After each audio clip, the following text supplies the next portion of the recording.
ये पुराना यरूशलेम शहर है और ये पीछे जो है वो अल अक्सा मॉस्क जो है उसकी जो गुंबद है वो नज़र आ रही है, जो काले रंग की है। और साथ में ये जो सुनहरे रंग में जो नज़र आ रही है वो डोम ऑफ द रॉक्स है। और इन जगहों को जो इस्लाम में जो है वो तीसरा सबसे पवित्र स्थान माना गया है। और ये कहा गया है कि ये जो जगह है यहाँ पर जो पैगंबर हैं वो मक्का से आए और यहीं से उन्होंने जन्नत की यात्रा की। दूसरी तरफ इसको टेम्पल माउंट कहा जाता है यहूदियों की तरफ से, और वो मानते हैं कि दुनिया की शुरुआत यहीं हुई और उनके लिए एक सबसे पवित्र जगह है। और इसी बात को लेकर जो यहाँ एक विवाद है वो दशकों पुराना जो विवाद है, जो कि हालांकि इतिहास में जाएँ तो और पीछे तक ये विवाद जाता है, लेकिन 1948 में जब इजराइल बना और उसके बाद जो खींचतान शुरू हुई वो जो है वो आज तक चली आ रही है। 1967 में इस पुराने शहर में जो इजराइल है उसने कब्जा कर लिया। हालांकि जो अल अक्सा मॉस्क है उसको लेकर जो विवाद है वो ज़्यादा गहरा बना रहा। और जो ये यहाँ जो ये बाहरी जो सुरक्षा है या जो बाहरी जो यहाँ व्यवस्था है वो इजराइल की सरकार देखती है।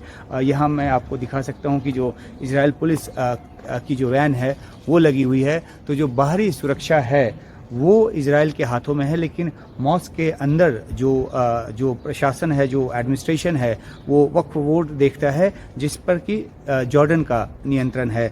तो ये एक समझौते के तहत स्थिति तक पहुंचा गया। लेकिन अभी जो हालत इस हमास के हमले के बाद जो बनी है उसकी वजह से यहाँ बहुत ज़्यादा भीड़ नज़र नहीं आती। कुछ दिन पहले भी यहाँ पर एक स्टैबिंग की जो फायरिंग की जो वारदात है वो हुई, जिसमें कि दो घायल हुए, दो इजरायली घायल हुए। और वो दृश्य सब ने देखा कि किस तरीके से यहाँ पे फायरिंग हुई है। तो एक तनाव का माहौल यहाँ पे लगातार बना रहता है। सुरक्षा की जो एक स्थिति है उसको संभालने की कोशिश हमेशा यहाँ पर रहती है।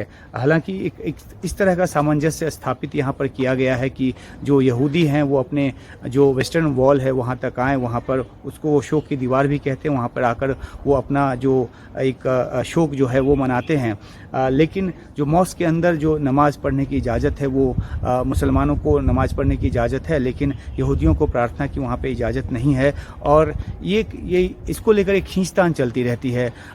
जब इजराइल की जो सेना है या जो पुलिस है, कई बार उन्होंने अंदर दबिश डाला है और वहाँ पे उन्होंने ये कहा कि नमाजियों के भेष में बहुत सारे जो प्रदर्शनकारी हैं वो वहाँ पे छिपे हुए हैं। और इस तरह के रेड्स के बाद जो है इलाके में जो सुरक्षा व्यवस्था है वो ख़राब हुई है, झड़प हुई है, कई बार सैकड़ों की जान भी गई है।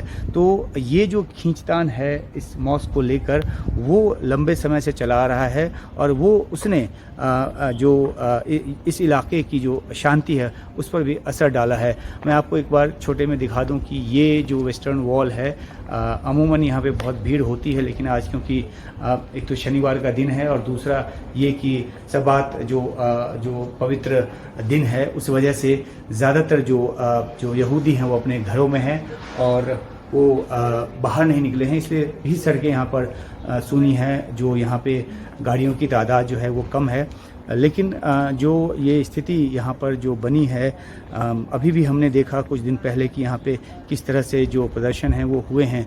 तो ये एक खींचतान की जो एक जगह है वो है और इस वजह से जो सुरक्षा के जो हालात हैं वो बिगड़ते रहे। जो हमें आपको ऊपर से हम दिखा रहे थे कि किस तरीके से इजराइल की पुलिस जो है उसको यहाँ की सुरक्षा का ज़िम्मा उसके पास है, लेकिन जो प्रार्थना अंदर यहूदी करना चाहें तो वो नहीं कर सकते, उसकी इजाज़त उनको नहीं। हालांकि जो बहुत ही रिलीजियस यहूदी हैं उनका ये विचार है कि प्रार्थना करने के लिए अंदर नहीं जाना चाहिए, क्योंकि वो इतना डिवाइन, इतना पवित्र जगह मानते हैं कि उनको लगता है कि पैर रखने से वो अपवित्र हो जाएगा। तो वो उनकी अपनी एक मान्यता है, उनकी एक सोच है।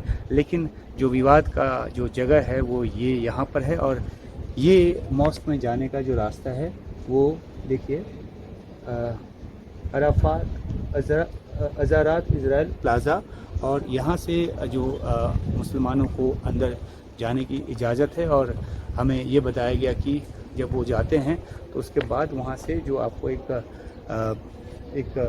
जो ओवरब्रिज की तरह का नज़र आ रहा है वहाँ से वो मॉस्क में जो अंदर दाखिल होते हैं।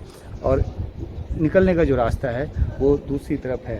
तो यहाँ पे देखिए किस तरह से सुरक्षा व्यवस्था जो है वो बनाई गई है ताकि किसी तरह का जो प्रदर्शन है वो ना हो पाए और कोई भी ऐसा तत्व जो है वो यहाँ अंदर ना घुस पाए जिससे कि हिंसा को बढ़ावा मिले। तो ये एक स्थिति यहाँ की है और ये स्थिति जो है वो लंबी चलने की आशंका है, क्योंकि हमास के आतंकी हमले के बाद जो स्थिति बनी है और जिस तरीके से इजराइल जो है एक जवाबी कार्रवाई की तैयारी में है। हवाई हमले तो लगातार कर ही रहा है, लेकिन जो ग्राउंड एक ऑपरेशन की गाजा में तैयारी की जा रही है अंदर घुसने की, गाजा के अंदर जाकर वहाँ से जो हमास की जो मिलिट्री कैपेबिलिटी है उसको ख़त्म करने की, तो वो जो तैयारी जिस तरह से चल रही है। और यहाँ क्योंकि इस शहर की जो आबादी है 1 बिलियन से ज़्यादा की आबादी यहाँ पर बताई गई है, और जो अगर जो मुस्लिम और यहूदी का अनुपात देखें तो 60-40 का अनुपात उनकी आबादी का यहाँ पर है। और ये भी वजह है कि जब तनाव होता है तो बहुत ज़्यादा इस इलाके में तनाव हो जाता है। तो अब जैसे ऑपरेशन आगे बढ़ेगा तो यहाँ की जो अरब आबादी है, जाहिर सी बात है कि उनकी तरफ से प्रोटेस्ट होगा। और साथ में जो वेस्ट बैंक का इलाका लगता है वहाँ पे जो प्रदर्शन का जो सिलसिला है वो पहले से भी चल रहा है, तो उसका असर भी इस शहर पे पड़ता है। हालांकि शहर की जो प्रशासनिक व्यवस्था है वो इजराइल के हाथों में है और कोशिश पूरी तरह से होती है कि हालात जो हैं वो बिगड़ ना पाएँ। लेकिन इस तनातनी के आलम में जहाँ पे गाज़ा पट्टी में जो घुसने की तैयारी है और वहाँ पे लोगों के सामने जो संकट है वो काफ़ी बड़ा है। आम लोगों के सामने मानवीय संकट है, उनके पास खाने पीने की चीज़ें नहीं है और मानवीय मदद अभी तक वहाँ पे पहुँच नहीं पा रही। तो इन सब परिस्थितियों में ये पूरा जो इलाका है आप कह सकते हैं कि एक एपिसेंटर का काम करता है। ये बेशक यहाँ पे एक सन्नाटा भी नज़र आ रहा हो, लेकिन ये सन्नाटा एक तो तूफ़ान के बीत जाने का बाद का भी सन्नाटा है और ये भी कह सकते हैं तूफ़ान के आने के पहले का भी सन्नाटा है। तो इस पूरे शहर की जो सुरक्षा है और पूरे शहर की जो शांति व्यवस्था है वो इस बात पर निर्भर करती है कि किस तरीके से जो तनाव का जो माहौल है उसको सड़कों पे ना आने दिया जाए। और इस बाबत जो है इजराइल की सुरक्षा व्यवस्था लगातार उस तरफ लगी रहती है, लेकिन फिर भी यहाँ पे रह रहकर हालात बिगड़ते रहे हैं। उम्मीद ये की जा रही है कि शांति यहाँ बनी रहेगी, लेकिन कब यहाँ पे क्या हो जाए ये पता नहीं चलता। और इसके पीछे की वजह ये है कि बड़ी तादाद में जो यहाँ पे अरब जो नागरिक हैं, जो अरब जो समुदाय के जो लोग हैं वो यहाँ पर मौजूद हैं, और उसी तरीके से यहूदियों का जो यहाँ पे तादाद है वो भी काफ़ी अधिक है। तो दोनों के बीच टकराव की स्थिति बनी रहती है। पुराने यरूशलेम शहर से उमाशंकर सिंह, NDTV इंडिया।